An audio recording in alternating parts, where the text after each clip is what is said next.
Hi, today we are going to do a lesson on symbolism from the story Inside Out that we've been working on Mondays. So I'm super excited to share the lesson with you guys today. So today I want to remind you and teach you about symbolism. And if you remember at the beginning of the year, we watched the Taylor Swift video, You Belong With Me, and she was in her bedroom and trying to figure out who she was. And we talked about some of the colors that we saw and some of the objects that could represent different things. So I wanted to remind you what symbolism was. And that's the use of symbols, objects, colors to represent ideas or qualities. So hopefully that brings back some memories that we talked about earlier in the year. And then if you remember these charts that we talked about too. So we have the color chart and the object chart, and I'm going to zoom in so you can see and look at some of those really quick.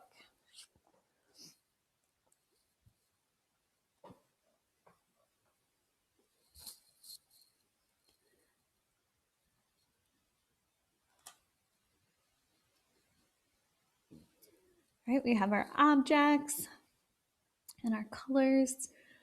All right, and so later we might zoom back to those to see if there are any in the story that we could focus on for symbolism. All right, so we're going to find symbolism in the story today. I'm going to break it down into a couple different sections. First, I'm going to model it for you and show you some of the things I found. Then we're going to try it together, and then I'm going to have you search for a little bit on your own. So I'm gonna pull up the story. I have a couple of things highlighted for you that we can look at.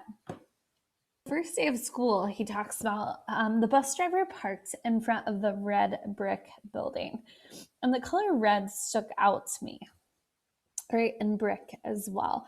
And if we zoom into our color chart,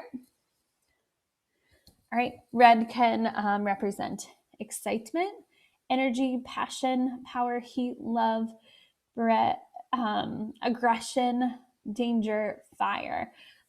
So maybe a little danger, a little nervousness starting his first day of school. Sometimes the first day of school can either be exciting, but it can also be kind of nerve-wracking as well. All right, so here we go. When he walks into the classroom, he talks about the electric lights and the heat and the floors because he lives in a tent, so it's kind of a warm, cozy feel. It makes me think that maybe that's a symbol or an object that I should keep my eye on because there's repetition there. So we shall see, and I want you to think if there's anything that a caterpillar could represent from maybe like the beginning to the end of its life.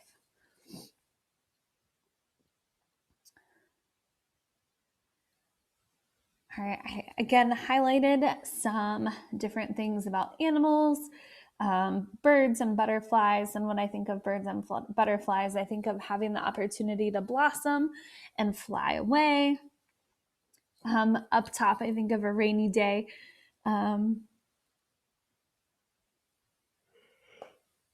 As I think of a rainy day as something that can be sometimes dreary or scary if you're afraid of storms, not as happy and bright.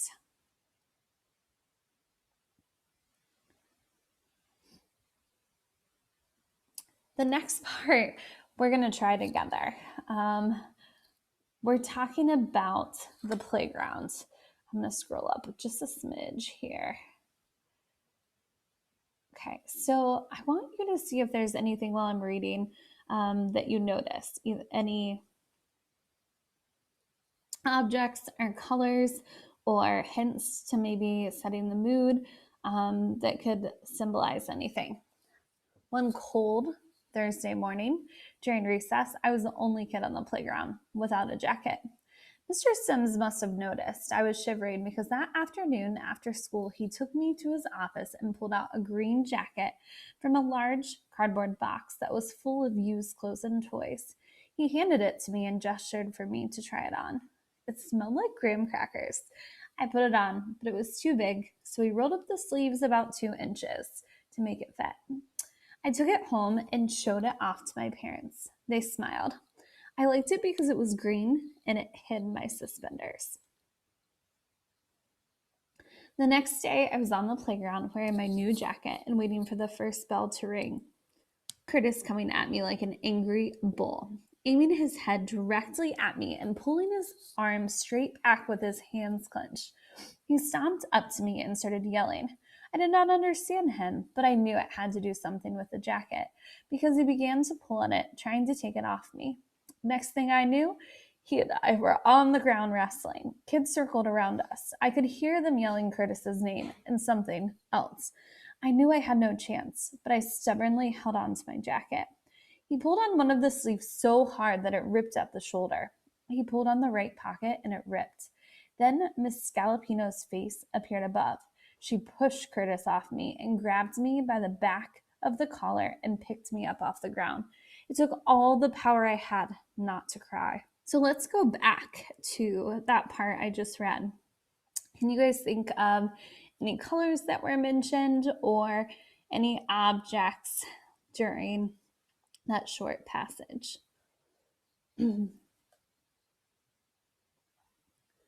Hopefully,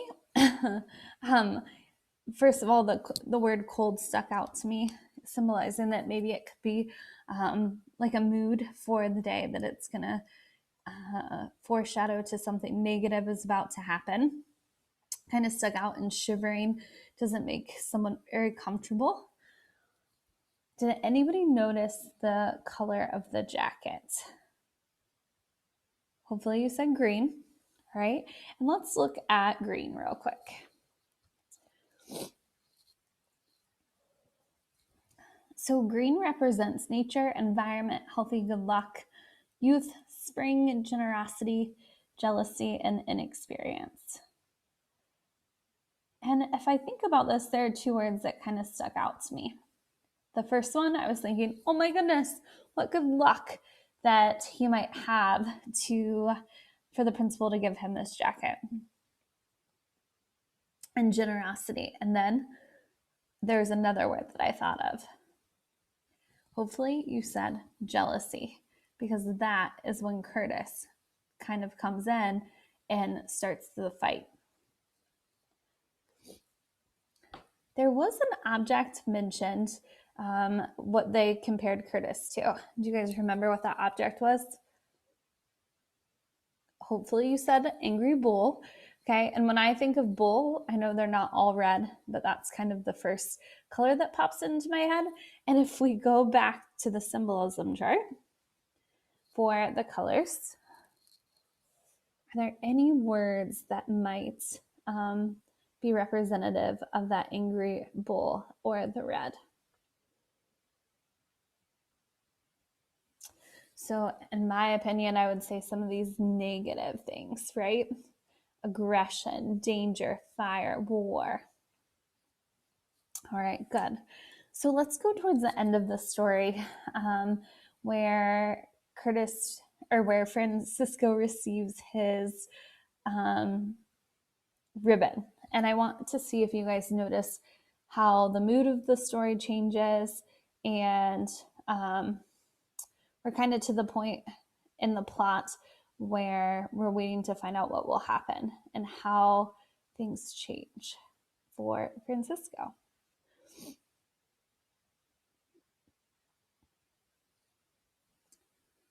Give me 1 second to find it. Okay, so on page 5, towards the top, it says, on Wednesday, May 23rd, a few days before the end of the school year, Miss Scalapino took me by surprise. After we were all sitting down, she had taken roll. She called for everyone's attention. I did not understand what she said, but I heard her say my name as she held up a blue ribbon. So think about that. She then picked up my drawing of the butterfly that had disappeared weeks before and held it up for everyone to see. She walked up to me and handed me the drawing and the silk blue ribbon that had a number 1 printed in it in gold. I knew then I received my first prize for my drawing. I was so proud. I felt like bursting out of my skin. My classmates, including Curtis, stretched their necks to see the ribbon. So the mood of the story is starting to change, and the symbols and objects and colors are a little bit more positive now. How would you say that Francisco feels from the beginning of the story to the right now, how he's feeling? Hopefully you said positive, more comfortable, excited, where at the beginning he was really anxious and nervous and uncomfortable. Then we go a little bit further in the story and it talks about the caterpillar, right? And how Miss Scalapino, they started to notice that the butter, or um, they started to notice that the jar in the classroom was starting to change. And they were watching a butterfly emerge from the cocoon in slow motion. It's interesting that Miss Scalapino kind of gives Francisco a lead in this and a leadership role, which I think is really cool. Did anyone think of an object that kept repeating throughout the story that seemed important? Hopefully you said the caterpillar. All right, it's something that Francisco refers back to quite often.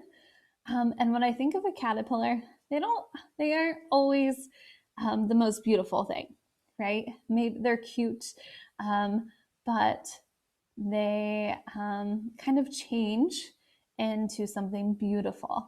And I think for this object, the caterpillar kind of represents someone in the story. Can you guys think of who the caterpillar would represent? Francisco, you are exactly right. Francisco, at first, he's nervous. He is kind of figuring things out, and then he begins to change and feel comfortable throughout the story and kind of blossom into a beautiful butterfly. And by the end of the story, he has more friends. He feels more comfortable speaking some English and is a lot more successful and having a better experience with school. I hope you enjoyed this lesson on symbolism. And if you have any questions or would like to see the chart, I will project that one more time for you. And I know a lot of you have that in your notebooks as well. So I hope you're doing great. We miss you a ton and we hope you enjoyed this lesson. Bye.